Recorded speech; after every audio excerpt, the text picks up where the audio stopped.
The Zion hierarchy is somewhat complex, although it appears to be a group of counselors who makes the decisions for the inhabitants of the city. Each move they make is controlled and influenced by their enemy, the machines. The machines created Zion to keep their escaped pets under control. This city has been built and destroyed at least 5 times. In a previous video, we analyzed the mental control traits that Zion uses on their new inhabitants, traits that are classified as sectarian and brainwashing, but no cult can exist without a leader. Today we're going to take a closer look at the true leader of Zion, the Oracle. Welcome to Matrix Explained.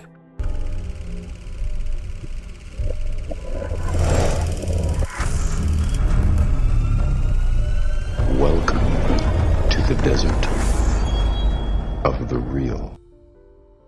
The BITE model that we talked about in a previous video was designed to identify dangerous groups or cults that use mind control techniques to achieve their goals. Every group needs a leader. Zion is a place of control.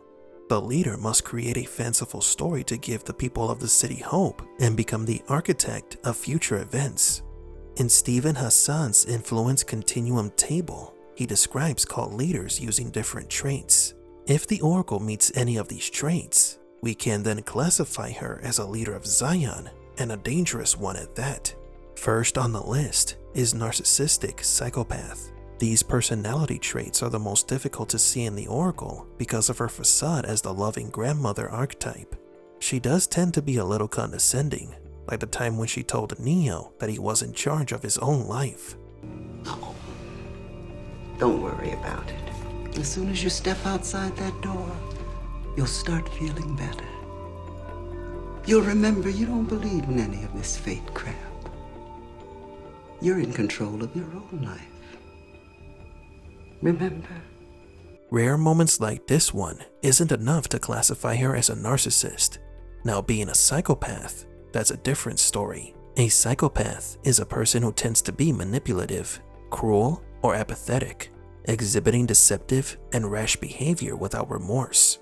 Under this definition, several traits do apply to the Oracle, as she uses deception and persuasion to achieve her goals regardless of collateral damage, including herself, choosing to sacrifice her shell to get Sati into the Matrix.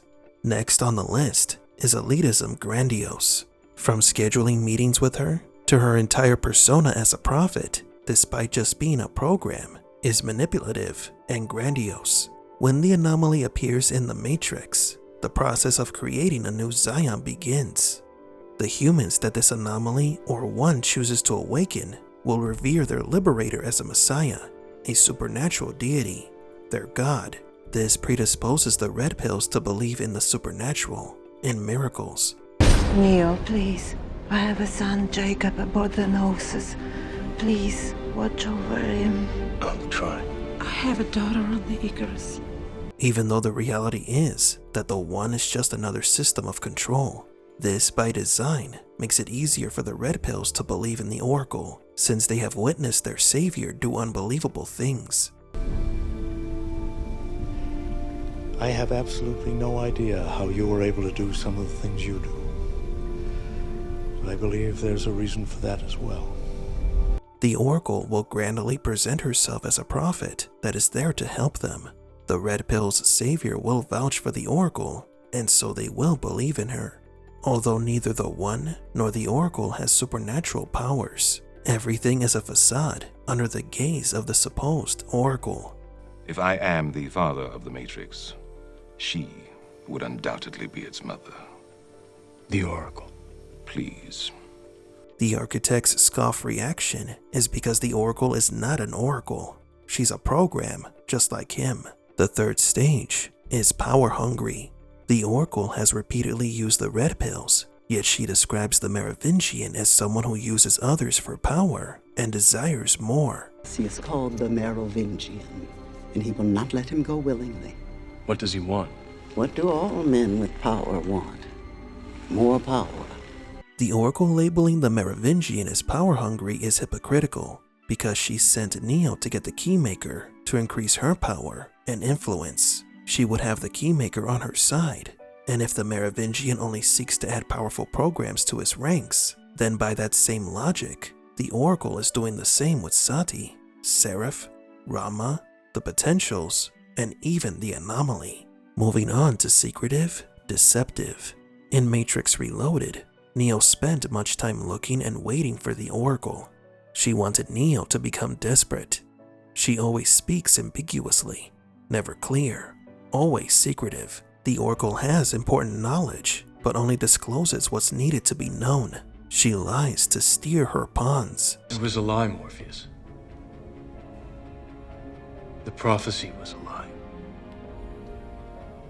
The one was never meant to end anything. And the final trait is claiming absolute authority. The Oracle continues to direct the actions of the Red Pills once the Anomaly awakens the new inhabitants. They will follow her orders without knowing why, only because their savior told them to. Although the Oracle doesn't ask for absolute authority, her authority is unquestionable, and whoever dares to question the Oracle won't matter, because many others will serve her purpose. I believe I need every ship we have if we're going to survive this attack. I understand that, Commander. Then why did you allow the Nebuchadnezzar to leave? Because I believe our survival depends on more than how many ships we have. The hierarchical structure of a cult usually has a leader at the top who makes up a story, or says that they can speak directly, or on behalf of God. The Oracle fulfills the role of the cult leader and prophet that can predict the future, and God is the anomaly. After going through the Oracle's influence continuum, unfortunately for those who defend her, we've come to the conclusion that she does meet the definition of a sectarian leader who controls information, her followers' behavior, emotions, and worst of all, their future. But do you agree? Is Zion a cult and the Oracle the cult leader?